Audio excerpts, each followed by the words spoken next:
영광의 복음을 따르는 삶이란 무엇일까요? 여기서 영광이란 단어는 무겁다라는 어원을 가지고 있는데요. 그만큼 비교할 수 없는 거룩, 위엄, 찬양, 경배, 그리고 보니까 그리스에서는 기대함으로 바라본다라는 의미를 갖고 있다고 합니다. 그러므로 영광의 복음이란 예수 그리스도께서 우리에게 보여주셨던 십자가의 무게, 십자가의 의미와 삶을 바라보고 행하는 것이다라고 말할 수 있을 것입니다. 그러나 그리스도인이나 많은 사람들이 복음 없는 영광만을 추구하는 모습을 우리가 보게 됩니다. 심지어 그것을 맹목적으로 추앙하는 사람들도 있죠. 현대 사회에서 영광은 무엇보다 물질을 많이 축적하는 것일 겁니다. 유명인들의 사건, 사고를 유심히 관찰해 보면 알 수가 있죠. 미디어는 그들의 영광스러운 모습만을 보여줍니다. 미디어에 공개된 그들의 삶은 전파가 돼서 우상화되곤 합니다. 더군다나 범죄를 저지른 사람을 옹호하는 모습에서 우리는 이 세상이 말하는 영광에 굶주린 사람들, 그 죄악과 연약함들에 대해서 한편으로는 생각해 보게 되죠. 세상에서 말하는 성공을 이룬 그들의 뒷면은 희생과 사랑 없는 이기주의적인 모습으로 나타나는데요. 그렇다면 우리는 어떻습니까? 우리도 이 영광이란 함정에서 결코 자유하지 못할 겁니다. 누군가를 우상화해서 앞에 전시하려고 하는 행위는 모든 사람들을 유혹해요. 그건 강력한 매력이 있습니다. 모세가 십계명을 받으러 올라간 사이에 대제사장인 아론은 금송아지를 만듭니다. 성경은 믿음 있는 자라고 할 때 결코 우리도 죄에서 자유할 수 없음을 성경은 이야기합니다. 이는 교만하여 자신이 하나님이 되고자 했던 아담의 역사로부터 계속해서 우리에게 주어지는 것이죠. 그러니까 하나님의 자리에 오르고자 하는 영광, 그리고 그 뒤를 부단히 쫓고 싶은 욕망은 모든 역사에서 예언된 것이었습니다. 우리는 이 죄성, 인간의 연약함에 대해서 우리가 지속적으로 생각할 필요가 있습니다.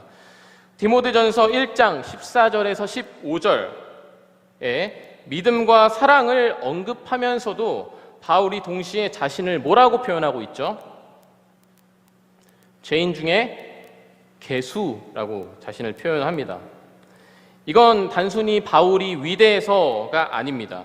그리고 자신이 예수 믿는 사람들을 잡는 사람이었으니까 일종의 강렬한 자기 고백으로도 볼 수 있겠지만 더 나아가서 자신이 얼마나 죄인이라는 사실을 아는 사람만이 그 사랑과 믿음을 더욱더 확신하게 되는 것이죠. 이를 생각하지 못하는 건 바로 복음 없는 자기 영광을 추구하는 사람들입니다. 그렇다면 유대인이 이 기독교라는 것을 믿을 때 장애물이 무엇이었을까요? 그들에게 가장 큰 영광으로 주어졌던 전통 율법이었습니다.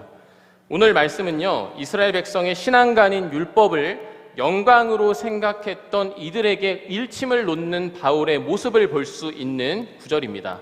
먼저 모든 성경이나 책에서 이 처음을 장식하는 내용을 보게 되면은 저자가 글을 쓰게 된 목적과 독자가 이 글을 읽고 어떤 변화되었으면 하는 어떤 바램을 갖고 글을 쓸 거예요. 글의 형식이란 것이 편지라면 더 그러하겠죠. 왜 바울은 디모데에게 편지를 썼을까요? 우린 이것을 먼저 생각해 보아야 합니다. 그들이 어떤 처지에 놓였고 바울이 어떤 의도로 편지를 쓰게 되었는지를 봐야겠죠. 먼저 디모데서는 목회 서신으로 분류가 되는데요. 그래서 하나님의 말씀이 교회에 올바르게 전해지고 행해지는 것을 원하는 마음으로 쓴 어떤 실제적인 지침들이 많이 담겨 있습니다. 디모데에게 에베소 교회를 맡긴 바울은 유대 율법에 아주 예민한 교사들이 있다라는 사실을 발견하게 되죠. 유대인들에게 있어 율법은 윤리와 도덕적인 지침일 뿐만 아니라 생활 방식을 이끄는 아주 중요한 기준이었습니다. 에베소에 있는 유대인 그리스도인들이 기독교의 가르침을 확장하면서 복음이 아니라 율법의 중심을 두고 있었음을 보게 된 것이죠. 이를 가르치는 거짓 교사들에게 바울은 자기가 갖고 있는 어떤 사도적인 권한을 강조하면서 자기가 가진 바른 교훈이 무엇인지를 설파합니다. 우리는 현대를 살아가면서 이 바른 교훈에 대해 이야기하면은 경직되어 있다라는 이야기를 듣습니다. 정해진 바른 교훈은 없다라고 세상은 말합니다. 기독교는 배타적이라고 비난하기도 하죠. 그러나 성경은 예수 그리스도가 진리이며 진리를 증거하기 위해 이 땅에 오셨다라고 말합니다. 예수님 또한 거짓 교사를 주의하라고 말씀하셨습니다. 여기서 의문을 갖게 되는 것이 있습니다. 예수님을 믿는 그리스도인들에게 그렇다면 율법이란 건 무조건 나쁜 것일까요? 하나님께서 주신 율법과 거짓 교사들이 전했던 율법에는 어떠한 차이가 있는 것입니까? 먼저 바울은 신화와 끝없는 족보에 대해서 이야기를 하고 있습니다. 알려진 바에 의하면은 그 시대에는 성경뿐만 아니라 유대교 전통을 이끄는 책들이 있었다고 해요. 첫 번째로 몇몇의 책들의 목적은 다른 이방 문화에 대항하여서 율법의 중요성에 대해 가르치려는 목적이 있었습니다. 지식인이었던 바울은 이 책의 정체를 당연히 알고 있었을 것입니다. 그들의 문제는 근데 율법만이 아니었습니다. 비밀스러운 지식을 갖고 있었다고 믿었던 영지주의자들의 글을 따르는 사람들도 있었던 거죠. 결혼을 반대했고 특정한 음식을 멀리해야 한다라고 가르쳤습니다. 물질을 악한 것으로 여기고 거짓 음욕을 일삼았습니다. 이 거짓 가르침은 예수 그리스도가 이 땅에서 해오신 사역을 관가하고 있었던 것이었습니다. 성경은 우리가 죽음 뒤에 있을 하나님의 나라, 천국을 이야기하기도 하지만 현재 삶에서 하나님의 나라를 이루라라고 말합니다. 하지만 그들의 신화와 율법의 가르침은 믿음과 사랑을 방해합니다. 하나님의 경륜, 즉 계획을 어긋나게 하고 의심을 갖고 서로를 변론하게 합니다.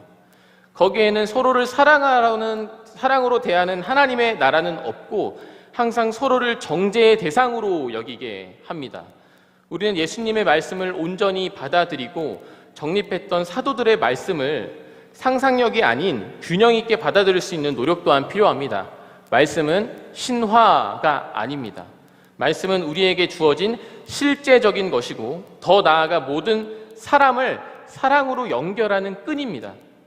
그것이 바로 5절의 말씀에서 같이 청결한 마음과 선한 양심, 거짓이 없는 믿음에서 나오는 사랑인 것이죠.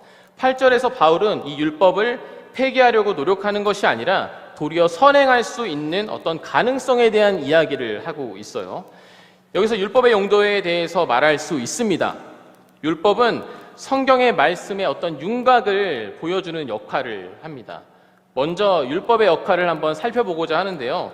여기서 이야기하는 바울의 율법은 출애굽기, 신명기, 레위기 등에서 볼 수 있는 613가지의 세부 조항이 아니라 십계명에서 이야기하는 절대적인 법이라고 불릴 수 있는 도덕법이라고 보는 것이 합당합니다. 만약 예수님이나 바울 선생님께서 이 세부 조항을 지켜야 한다고 말씀하셨더라면 우리는 예배를 드릴 때마다 어떤 동물을 잡아야 하는 어떤 수고스러움을 경험해야 되겠죠. 하지만 주님께서는 이 율법을 지키는 것보다 더 중요한 것이 있다라고 말씀을 하셨습니다.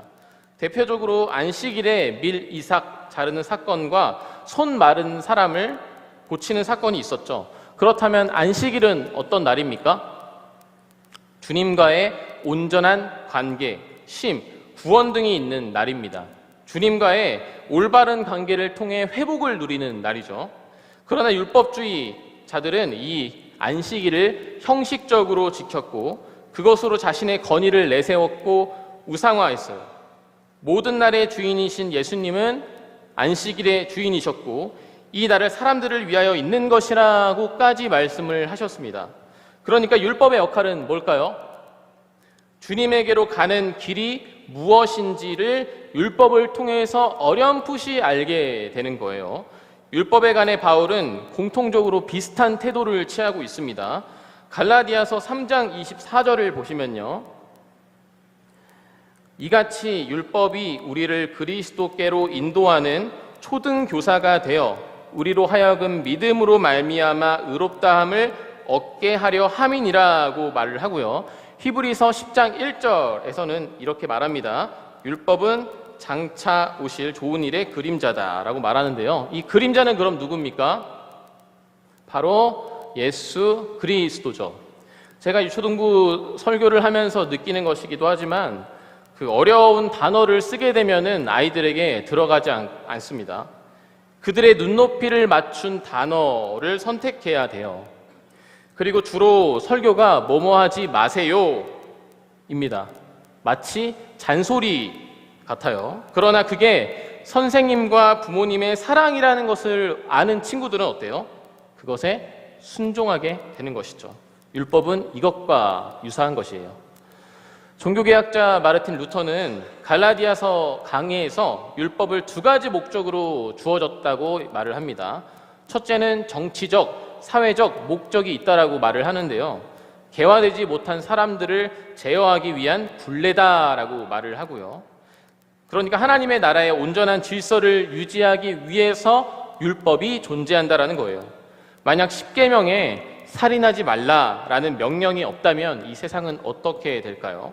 부모님을 공경하라는 법이 없다면 어떻게 될까요? 이 세상이 무법천지가 될 겁니다. 율법은 우리의 삶의 방식을 안내하는 어떤 지도이기도 한 것이죠. 그리고 두 번째는 신학적 또는 영적인 목적이 있다라고 말합니다. 이는 굉장히 중요한데요. 왜냐하면 율법을 통해 인간이 갖고 있는 어떤 한계를 경험하기 때문이에요. 우리가 모든 율법을 지키려고 하지만 결국엔 어떻습니까? 결국 우리가 안 된다는 사실을 경험합니다. 주님은 미워하는 마음을 가진 것도 살인이다라고 말하고 음욕을 품은 것도 간음이다라고 말씀하십니다. 그러니까 우리는 율법을 온전히 지킬 수 없는 자들인 거죠.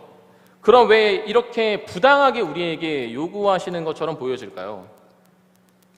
그래서 로마서 7장 7절은 말합니다. 율법이 죄냐? 그럴 수 없느니라. 율법으로 말미암지 않고는 내가 죄를 알지 못하였으니 곧 율법이 탐내지 말라 하지 아니하였더라면 내가 탐심을 알지 못하였으리라 하고 말을 합니다. 이 말씀은 탐심이라는 어떤 정치적이고 사회적 목적과 동시에 무엇을 드러내고 있죠? 바로 우리의 죄를 드러나고 있는 거죠. 하나님과의 온전한 관계가 죄로 인해서 완전히 우리가 차단되어졌잖아요. 우린 율법을 통해서 내가 이렇게 하나님의 말씀을 잘 지킬 수 있는 사람이구나가 아니라 내가 이렇게 참혹한 형벌을 받아 마땅한 죄인이라는 사실을 깨닫는 거예요. 여기서 우리는 무엇을 보게 됩니까? 하나님의 말씀을 우리의 힘으로 지킬 수 없구나라는 어떤 한계성을 깨닫게 되는 것입니다. 그러면 다시 돌아가서 오늘 말씀에서 율법이 필요한 이유는 무엇일까요? 우리가 타락한 인간이기 때문이에요.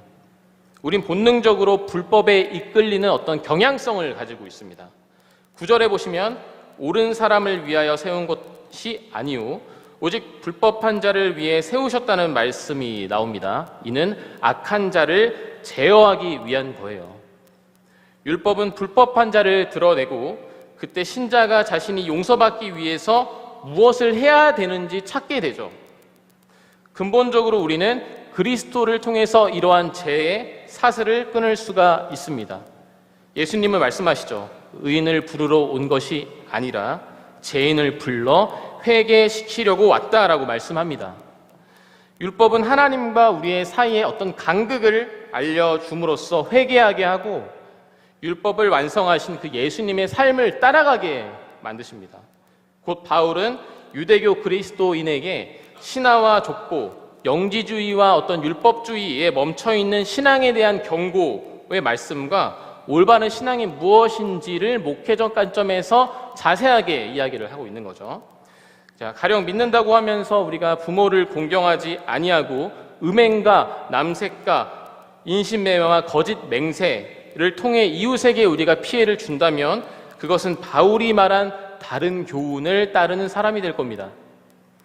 오늘 말씀에서 우리가 하지 말아야 될 것을 바울이 나열하는 건 반대로 생각하면 그 행위를 우리가 해야 된다라는 이야기를 하는 거죠. 물론 우리가 부족해서 계속해서 지키지 못하고 넘어지는 것을 발견하게 되겠지만요. 하지만 거기에는 주님께서 주시는 복이 있다고 말합니다. 율법을 통해서 그리스도의 뜻을 우리가 발견하게 되는 거죠. 내가 이전에는 하지 못했던 행동을 하게 되고 잘못된 행위를 교정하면서 죄에서 점차 멀어지는 역할을 하게 되는 것이 바로 율법이라는 겁니다. 그게 바로 율법과 복음의 관계라고 할 수 있어요. 비유를 드리자면은 또 와이프 이야기라서 좀 부끄러운데 최근에 그 유튜브를 보다가 이제 부부가 오래 살기 위한 어떤 노하우가 있는 그런 그 영상을 하나 봤어요. 근데 좀 웃기긴 한데 하루에 2번 정도를 6초 동안 안아주거나 이제 뽀뽀를 하면 수명이 늘어난다는 연구 결과가 있었습니다. 그걸 지키고 있는데요. 그러면은 여기서 6초라는 시간이 중요할까요? 아니면 몇 분? 네, 그 6초라는 시간이 중요한 게 아니죠. 사랑의 마음을 담아서 하는 게 중요하죠. 당연히 마음입니다. 6초를 지킨다고 수명이 늘어나는 건 또 상식적으로 말이 안 되잖아요. 그럼에도 이렇게 서로 사랑을 실천할 수 있는 어떤 계기를 찾는 게 굉장히 중요하겠죠. 율법도 마찬가지입니다. 율법은 하나님이 우리를 위해 주신 함께 더불어 사랑할 수 있도록 만들어주신 어떤 규범이에요. 이를 겸손하게 지키고 말씀을 따라 살아가는 것이 바로 영광의 복음이다 라고 오늘 말씀하고 있습니다. 물론 이렇게 하다 보면은 또 형식적으로 할 때가 있을 거예요. 와이프가 없어서 참 다행이에요. 네, 형식적으로 한다니까. 네, 그때마다 우리의 마음을 지킬 수 있도록 예수님의 은혜를 우리가 계속해서 마음에 새겨야 되는 거죠. 또한 성령 하나님은 그러한 사랑과 믿음을 계속해서 부어주실 거예요.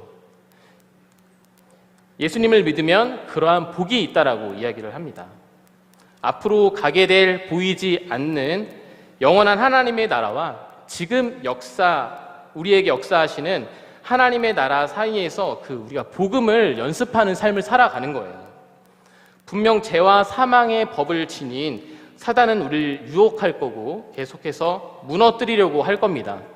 그때마다 우리는 사단에게 마음을 빼앗기지 않도록 단단한 마음을 갖고 예수님의 은혜를 계속해서 추구해야 할 것입니다.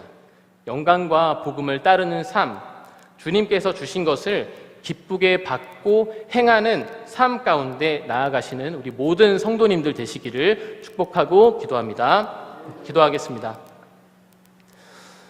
사랑과 은혜가 충만하신 주님, 오늘 우리에게 또 이 말씀을 주셔서 함께 이 영광의 복음을 따르는 삶이 무엇인지 우리가 함께 나눌 수 있어서 감사합니다. 주님, 우리는 부족하여서 하나님과의 간격을 우리 스스로 메꿀 수 없음에도 불구하고 우리의 노력으로 영광을 취하려고 하는 그런 못된 모습들이 우리에게 존재합니다.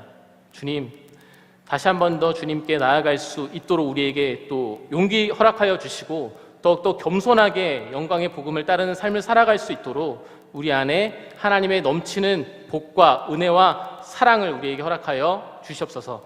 어려운 가운데 있지만 그 어려움 속에서도 주님께서 서로 기도하는 이 공동체를 허락하여 주셨으니 우리가 그 공동체 하나 되어 기도하며 그 소망을 품고 예수님의 복음을 증거하는 삶을 살아갈 수 있도록 주님 함께하여 주시옵소서.